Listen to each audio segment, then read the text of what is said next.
Welcome back to A-List Podcast with Adam Armbruster. With me is a fun guy. His name's Tim Walsh. You probably read the bio. He has designed or co-designed over, I think, at least 9 games, board games, different kinds of fun games for children, adults, families. It's sold over 7 million copies worldwide. I can't wait to get into Tim's fun background. He's all about fun. Welcome, Tim. Adam, great to be here, buddy. Tim, if I had to ask you one word that would describe how you would want people to see you or know you, what would the word be? Hmm. I think connective, kind of a weird word, but my job is a toy and game inventor, and most of the games that I come up with are meant for, people to play with other people. So the idea that, something I do would allow you to spend more time with the people you love, your friends, your family, that's pretty cool.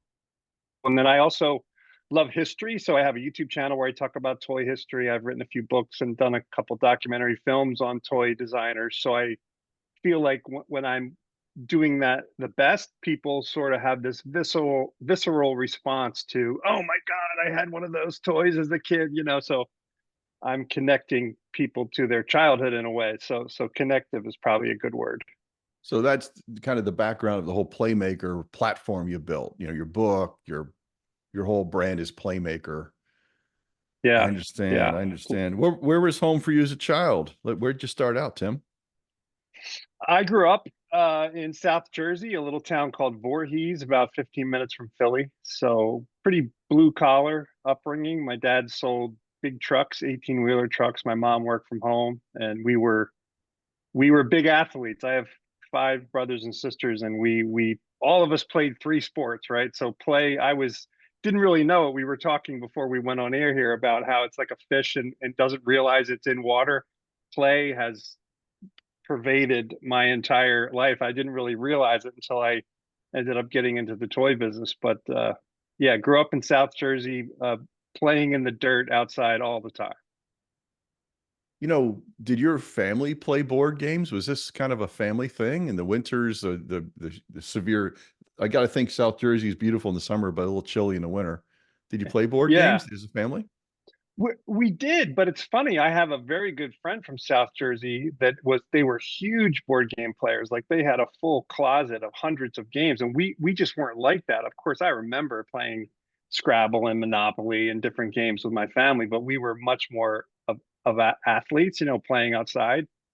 But play is such a broad term. I mean, it's really funny when you dig into it. But yeah, I just feel like I've learned as I've been in this career that the value of play and how important it is for all of us. We're neotenous, kind of a fancy word, but it basically means we're a species that never stops playing. A lot of animals play as a way of practicing for future events, right? Um, but then they kind of give it up because they mature. But we're not like that. We play throughout our entire lives, and I think it really does a lot to connect us, but also sort of makes our life, worth living in a lot of ways. So you were a 3-sport athlete. What were the sports? I played well in middle school. It was soccer, but then that moved to football. So it was football, basketball, and baseball, and ended up playing professionally in Mexico. Played baseball for a time. I also played on a barnstorming team for a bit. So that was the early dream, was to figure out a way to for a living, and it didn't work out with sports, but it ended up working out with toys. What was the craziest thing that ever happened on your barnstorming team, which some people don't know what that means? Can you explain what barnstorming team means? Yeah, so I played on a team called the Indianapolis Clowns, and you can look it up. They were an actual Negro League team, which is an expression that they use to describe that sort of baseball team. And when Jackie Robinson broke the color barrier, all the best African American players left for the major leagues, and the Negro leagues limped along because the fans went with them. All they wanted to go see the best players play the sport. So that barnstorming system of going from town to town and playing against the local, firemen or whoever you could play, that sort of died in the late 80s. And I was a part of that because the clowns kept playing because they had this comedy routine.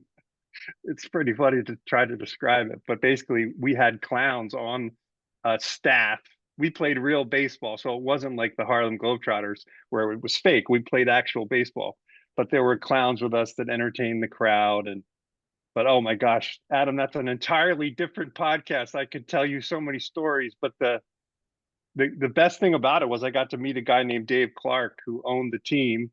He's still a dear friend. He was the coach owner and had polio as a kid, but played on crutches. And what a summer that was playing for him. That sounds like it should be a screenplay. It should. Yes, I have actually worked on a screenplay. I haven't sold it yet, but yeah, my introduction to him, you're an athlete too, so you know this. I show up to the tryout early and I hear this weird clinking in the distance, clink, scrape, clink. And I'm, what is that sound? And I look out, and my introduction to Dave Clark is he's doing sprints in the outfield on crutches. He's throwing the crutches out in front of him, hitting, and then flinging his body forward. And I'm like, what in the world? And that was how I met Dave Clark. And you can look him up.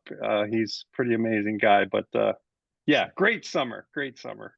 So you're growing up in South Jersey, you're playing three sports, you go on a barnstorming team in Indianapolis, you probably covered half the continental United States, learning how to entertain people, have fun. And then what attracted you finally to the toy industry? Well, I was a biology major in college, and but my thought was I'm going to try to play professional baseball, but that didn't work out. But I loved therapists. Having a lot of injuries, being an athlete, a lot of therapists helped me with various injuries over my careers. And I thought that would be a great thing to help people physically. So I was in college, and when baseball didn't work out, decided to come to Florida to work as an exercise therapist. And some buddies of mine from college had this idea for a board game, and that was sort of my crossroads moment where I'm either going to go into therapy or I'm going to try this crazy board game idea. So the moment that I got into the toy industry was really when back in college we heard a rumor that two of the inventors of Trivial Pursuit went to Colgate, the school that I went to college with my friends, and we started talking about, oh man, the Trivial Pursuit is so huge. Wouldn't it be cool to invent a game? That would be that would be great. But we didn't have an idea for one, so that sort of died. But then 2 years later, when we were seniors in college, Pictionary comes out and it's hugely successful. And we're like, wow, another game is successful. We really should make a game. So I was graduated down here in Florida, working at that rehab center, thinking I'm going to get into physical therapy when this idea for Tribond, the game, was called. And it was three things with something in common is how the game worked. So Florida, a locksmith, and a piano. The answer is they all have keys, right? So it's always three things with come together. And I was working in this rehab center and started giving these questions to patients, and they loved it. And the owner of the rehab center ended up becoming one of our first investors. And that was my right turn from physical therapy into the toy business. It's really something, you just keep morphing from fun to fun to fun, like Tarzan swinging from vine to vine to vine. You just keep finding new ways to apply yourself. Hey, what's an event that really happened in your life where you go, bam, it just hit me like a 2x4? Anything like that ever happened to you that changed your course? Yeah, I would say, selfishly, the reason I just told the story, the reason we wanted to invent a game it was selfish. We simply we thought there was money in board games. We thought, oh, Trivial Pursuit, the inventors owned racehorses and they owned a golf course in Canada because they sold so many games. And then when Pictionary hit, we thought, oh, this guy's a waiter and he's a multimillionaire. Let's make a game. But then my second game, I was actually in a classroom in Florida, helping my wife, who was a teacher. She still is a teacher, but she was my girlfriend at the time. And she said, "Come into this class and read to some kids, if you don't mind." So that was my job was pretty simple: just keep these kids quiet while she tested these kids in another room. Oh, so And Tim, these kids, you thought being a teacher was easy at that moment, right there. exactly. What an idiot. Yeah, so I was told, just read to them. It's simple. Just keep them quiet. And these kids wanted nothing to do with me. They couldn't care less about every book I pulled off the shelf. And it was just painful how they were like, groaning and just was not listening. And I pulled a children's dictionary off the shelf. I still don't know why. And I turned to the first page and I read, okay, what's the word for the first meal of the day, right? And this kid said waffles. And I was like, oh no, it's breakfast, but that's pretty funny. And then I turned back to the A section. I'm like, okay, what's the word for the nut of an oak tree? And this kid goes, oh, oak nut. And I said, no, it's an acorn, but that's pretty funny. So this game, the second game I invented called Blurt, came right out of this moment. And I would say it was an impactful moment because the game went on to great success. That's wonderful. But the power of play was revealed to me in that moment because three minutes earlier, these kids wanted nothing to do with me, were not engaged, weren't listening. And then we stumbled upon this game where I read a simple definition and they blurt out the word. And they absolutely went from not caring what I was saying to literally leaning on the edge of their seat, like waiting for me to say the next word so we could sort of play this game. And I thought, wow, if I could harness the power of play as a form of engagement with people or a way to connect people or so I must say that I got into the industry for selfish reasons, and then I discovered, wow, there's something about this word play that I want to investigate further. So you kind of stumbled into the idea because your beautiful wife abandoned you in front of a 30 aggressive little plebes, and they were shredding you until you somehow came up with a Hail Mary pass to save it. And that became your toy idea.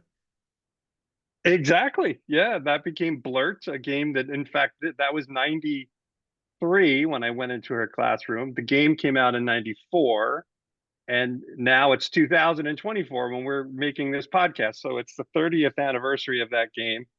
And that was the moment when I realized, oh, there's something more to play than just frivolity. There's a way to connect with people. Is there a bigger lesson in that for just modern day education? I mean, the way you and I grew up, you sit in a row, you stare at the front, the teacher is authoritarian, it's very serious most of the time. But yet I remember my favorite professors and teachers they were playful. Tim, is there a lesson Yeah. in there somehow? Well, yeah, I think it's your job as an instructor or a teacher is to help kids learn, and the 40,000-foot version of that is to teach kids how to love to learn. So if your job is to teach them how to learn something, if you can teach them to love to learn and really enjoy learning, then oh my gosh, you've done your job even better because now you've unlocked something in them that is much deeper than, what's 5 times 5. If you can make math fun in some way by incorporating play into that lesson, then you're not just teaching them how to learn math, you're teaching them how to love learning, which is, just fostering curiosity in people, which I would imagine if we could all do that, we'd be much better at our jobs. You just gave me a flashback to college. My algebra teacher used to always start every class with like a groaning joke, a terrible bad joke on purpose. And now I look Love it. back on it, Tim, and I think it was genius, wasn't it? He was relaxing and putting everybody in a good state, wasn't he? Yeah, it is state. That's a great way to put it. You're just it's almost like, making ground fertile. It's just you throw seeds on a hard ground, nothing happens. But if you can get that ground to a state of receptiveness, right? Um, I'm sure there's some biblical analogy there. But it sounds like your professor was smart to say, okay, I'm gonna prepare you to get you in this state. I love it. It's really genius when I think about it because algebra isn't intuitive, it's abstract, isn't it? Yeah, yeah. Well, we were talking again off the air. There's a guy I love, a local guy, Steve Shenbaum, has a company called Game On Nation, and he gamifies everything. A lot of his what him and his company do is what we're talking about, which is really using harnessing play to sort of connect people and uh, reintroduce people to the love of why they got into the career in the first place, right? So there's some depth to play for sure. Clearly more work to be done. It sounds that would be so exciting to go to high school and college if it was actually fun every day and every class was fun. I mean, can you imagine? You'd be excited to run to the bus stop. What was your first job? When you think about it, the industry then, did you feel like Blurt was your first kind of gig? I guess maybe the wrong word in the industry. In toys, yeah. Well, I kind of created my first job. So Tribon came out. We raised money, made the game ourselves, sold it out of the trunk of our cars, and for limped along kind of for 2.5 years. And we were out of money, and sort of like now what? And the printer for whom we hired them, they made the game for us. I reached out to them and said, "Listen, you know how to make this game, and I know how to sell it. Give me a job." So I sort of created my own opportunity because they were a printer and they did make puzzles, jigsaw puzzles for kids that they sold in Walmart. And it worked out well. I moved from Florida to Wisconsin. That wasn't fun. That wasn't a good part. Very cold up there in Wisconsin. Um, but I created a job for myself, and we sold it, and the marriage sort of worked. And 9 years later, we sold 3 million Tribon games, and grew that company from I think 3 million when I started to 27 million when I left it, and now it's called Play Monster, and they're still in business, doing well. God bless them. And yeah, my thing with my industry is just not. I never really was afraid to fail, and I kind of credit my parents for that because they sort of said, go and try it. And failure was never a big deal in my family. It was just like, go have fun. Don't worry about failing. We'll be here. There's that fun word again. Keeps coming up. Who was there a mentor, Tim? I mean, you were really kind of like swashbuckling your way through this whole thing, but did you get any good advice from anybody in the toy industry at a conference? Somebody pull you aside, go, hey, you should look at it this way. Did that ever happen? It sounds like you guys figured it out on your own. Oh no, no. We were fools, which is part of the fun. We didn't know what we didn't know. I'm sure you've heard that with all the successful people that you talk to. The I wouldn't say we were fearless because we didn't know what we were doing.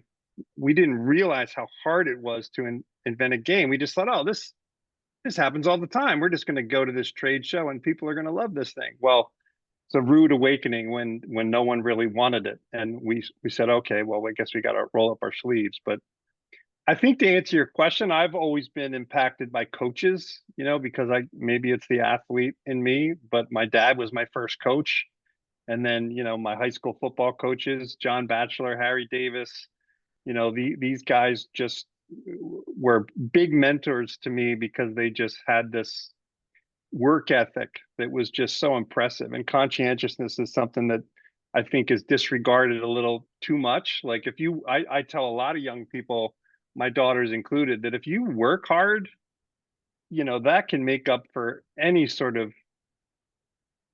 uh, any sort of lack that you might have in skills. That you're going to learn the skills, but if you work really hard, you are going to stand out. And I think I learned that from Dave Clark too, my coach with the clowns we were talking about earlier. So I brought that sort of uh, demeanor to me to the toy business. So our first game was successful in part because I would show up at work very early in the morning and fax. That's how old I am, Adam. Fax questions from the game to these radio stations. And then I would stay late and do the same thing to the radio stations on the other side of the country, right? So I was faxing questions to radio stations at all hours of the day and night, and just worked really hard at trying to make that game successful. Can you remember any one quote any one of these coaches or mentors said to you? Are there any sentences that kind of go on your mental memory wall permanently that you can play back on a whim? Well, a lot of it was just it was amazing how I was motivated by disappointing someone that I really respected. That was where my motivation came from. I remember my father once told me to sweep the garage before I wanted to go out with my friends, and he's like, "Okay, fine, you can do that, but go sweep the garage first." And I went and sort of. Can I curse on your podcast, Adam? We are we are an adult I podcast. I half-assed it, as they say. I swept it very half-assedly, and then went out with my friends. And when I came back, he didn't say a word. He just walked me back to the garage and showed me the job that I did and said, "Are you proud of this job?" And I was like, "No."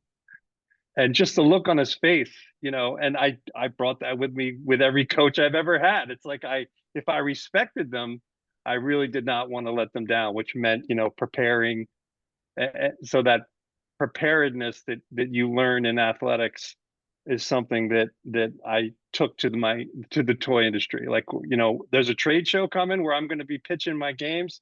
I'm going to be prepared for that. I'm not going to walk in there and just wing it. And both of my daughters got into theater, and I was, as a young parent, very devastated by that. I was like, "Oh, I want them to be athletes because I've learned so much from athletics and play that I wish they weren't into theater." And then I realized it's exactly like athletics. You don't try out for a team, you audition for a play.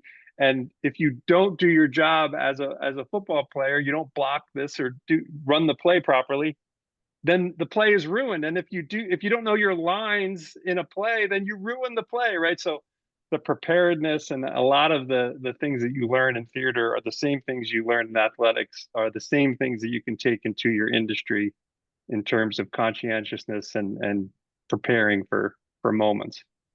What was your biggest pivot where you went out and tried something, or you had this great idea, you stormed out into the marketplace and it was brick wall, but you made a change or you adapted. Can you remember anything like that, Tim?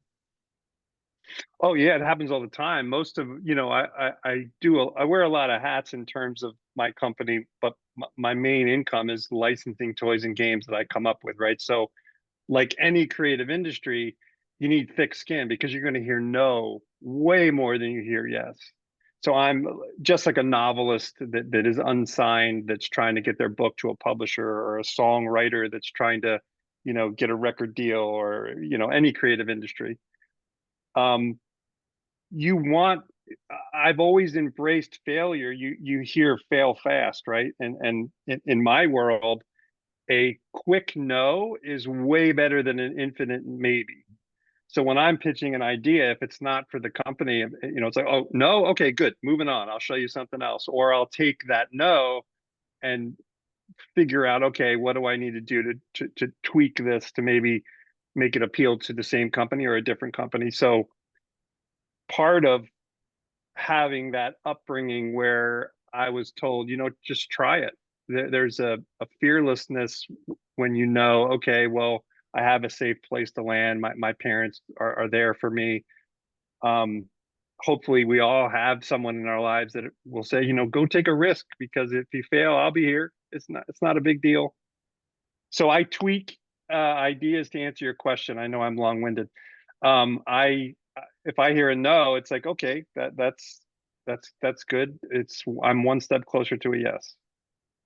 Yeah, the no gives you immediate feedback, the maybe gives you no feedback, and then you burn the clock thinking Yeah. there's going to be feedback. There may never be any feedback. So, no, I think I just consider that a feedback loop. I see where you're going with that.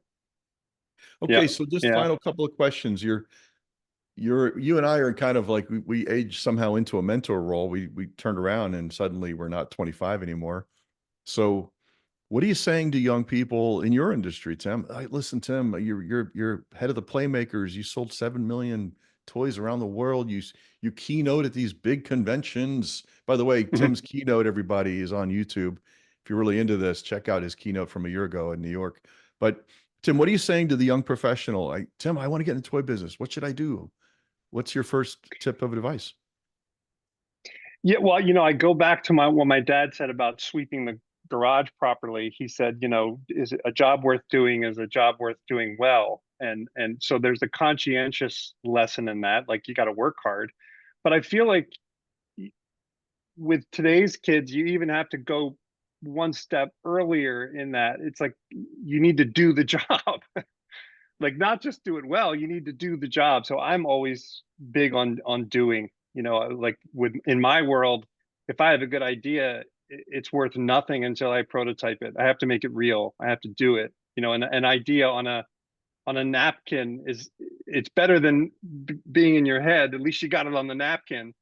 But if it stays there, then nothing's going to happen. You have to actually do it. So if I run into anybody in the creative field, I want to be a filmmaker, but I can't afford to go to Full Sail in Orlando, or I can't afford film school. Okay, you want to be a filmmaker, go make a film. You have an iPhone in your pocket. Just do it. If you want to own your own muffin shop, then start baking muffins. So it's just the idea that we can sort of overthink things and never get to the point where you actually do something is something that I try to encourage kids.